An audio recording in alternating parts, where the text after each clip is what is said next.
क्या देश में मोदी और बिहार में नीतीश की सॉलिड जोड़ी को किसी की नजर लग गई है? अगले 24 घंटे में मोदी की डबल इंजन वाली ट्रेन की कमान छोड़कर आरजेडी और कांग्रेस के महागठबंधन वाली ट्रेन में सवार हो जाएंगे नीतीश कुमार।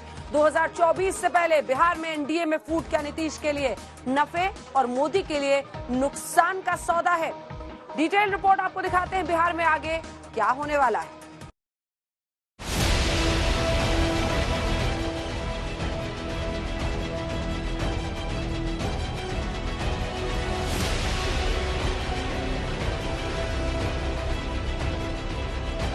जिस वक्त जनता दरबार में मौजूद मुख्यमंत्री नीतीश कुमार लोगों की फरियाद सुन रहे थे, नीतीश कुमार की इन्हीं तस्वीरों में सियासी मायने खोजे जा रहे थे। सीरियस दिखने वाले नीतीश कुमार की बॉडी लैंग्वेज को पढ़ने की कोशिश की जा रही थी, क्योंकि ठीक इसी वक्त पटना से लेकर दिल्ली तक एनडीए गठबंधन में फूट और आरजेडी के साथ गठबंधन के नए समीकरण की सियासी भविष्यवाणी का दौर शुरू हो चुका था।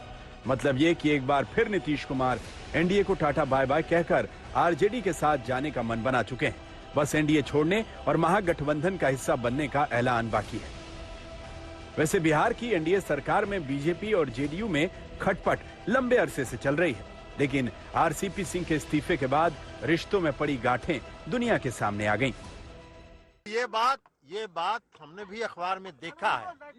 उन्होंने ये कहा है और जो बात मैंने कही है वो प्रमाणित हो गया, इसलिए कि मैंने कहा कि अपनी मर्जी से बने। उन्होंने खुद से कहा है कि अमित शाह जी से उनकी बातचीत हुई, अमित शाह जी ने उनको कहा कि आप ही के नाम पर सहमति है।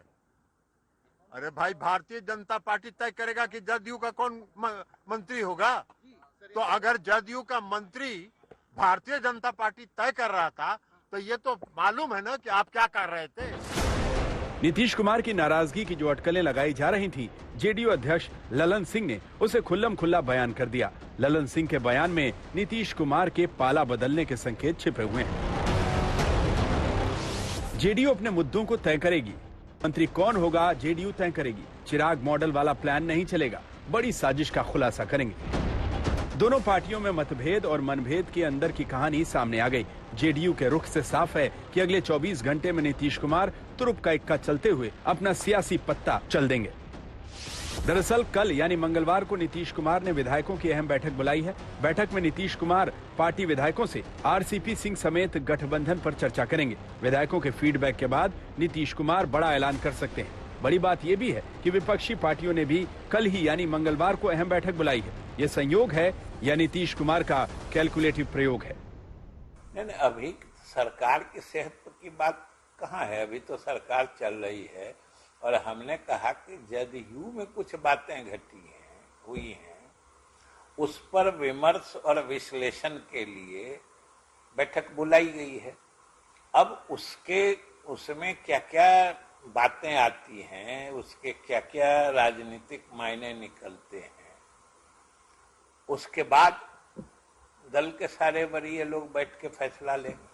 तो क्या उसके बाद एनडीए पर भी चर्चा हो सकती है? और इस बैठक में चर्चा कोई निर्धारित तो सिर्फ एक विषय है जो हम कह रहे हैं। नीतीश कुमार की बैठक के बाद पाला बदलने की चर्चा के पीछे दो बड़ी वजह हैं। खबर है कि नीतीश कुमार ने कांग्रेस की सीनियर लीडरशिप से संपर्क साधा है। 11 अगस्त को सोनिया गांधी के साथ नीतीश कुमार की मुलाकात हो सकती है। बिहार कांग्रेस प्रभारी भक्त चरण दास भी पटना दौरे पर जा रहे हैं। खबरों के मुताबिक उठापटक की वजह है बीजेपी से नीतीश कुमार की नाराजगी। कांग्रेस से 60 गांठ की खबरों से पहले नीतीश कुमार की 4 तस्वीरें एनडीए गठबंधन में सियासी रार की गवाही दे चुकी हैं।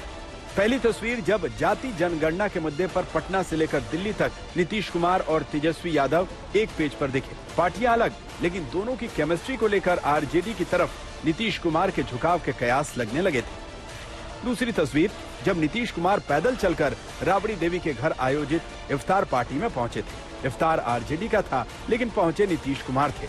और तीसरी तस्वीर जब हज भवन में जेडीयू की इफ्तार पार्टी में तेजस्वी यादव पहुंचे।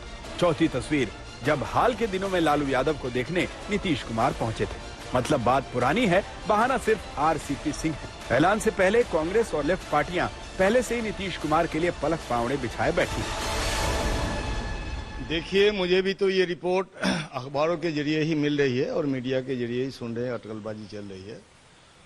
तो ऐसी कोई संभावना बनती है कि नहीं बनती है, तो मुझे लगता है कि नीतीश कुमार जी निश्चित रूप से समाजवादी धारा की उपज है और सेक्युलर सरोकारों से उनकी प्रतिबद्धता है, ऐसा हो सकता है। आग लगी है तभी धुआं उठ रहा है, लेकिन जेडीयू हो या फिर बीजेपी, दोनों की तरफ से यही दावा किया जा रहा है कि गठबंधन में ऑल इज वेल है। सब आपका है, ये सब जो न्यूज है सोशल साइड से, और जो आप लोग का जो पत्रकार साथी हैं, ये लोग का ये आवाज है। मेरे को कहीं से नहीं लगता है सरकार पूरी तरह स्थिर है। 25 तक कहीं कोई एनडीए में फूट का सवाल पैदा नहीं होता है। और बैठक तो हो सकता है, पार्टी का इंटरनल मैटर भी देख रहे हैं, जेडीयू का अपना इंटरनल मैटर भी जो आरसीपीसी के लेके चल रहा है, ऐसा मामला हो सकता है। उस सब के कारण भी उसकी पार्टी की अपनी बैठक बुलाई हो आगे के रणनीति के लिए। हालांकि जेडीयू संसदीय बोर्ड के अध्यक्ष उपेंद्र कुशवाहा ने कहा है कि गठबंधन कब तक रहेगा कहा नहीं जा सकता। तो क्या 2024 की लड़ाई के लिए मोदी के खिलाफ नीतीश को चेहरा बनाना चाहता है विपक्ष? आज की तारीख में एनडीए में प्रधानमंत्री हैं नरेंद्र मोदी जी, लेकिन व्यक्तित्व के रूप में या एक पर्सनालिटी जो देश भर के स्तर पे देखा जा रहा है, उसके आधार पे यदि आकलन किया जाए तो नीतीश कुमार जी प्रधानमंत्री बनने के हर तरह से योग्य हैं। जब अगर मुख्यमंत्री नीतीश कुमार जी अगर प्रधानमंत्री के रेस में आते हैं तो मुझे लगता है कि आने वाले समय में देश का, बिहार राज्य का बेटा देश का प्रधानमंत्री बनेगा। माना जा रहा है कि सावन के इस महीने में नीतीश कुमार गठबंधन परिवर्तन की प्रक्रिया पूरी कर लेना चाहते हैं, क्योंकि सावन का महीना एक तो शुभ होता है, और अगर इस महीने में नहीं हुआ तो अगला महीना भादो का होगा, जिसमें शुभ कार्य नहीं किया जाता। लेकिन बिहार में इस बार राजनीतिक समीकरण बदलना नीतीश कुमार के लिए उतना आसान नहीं होगा।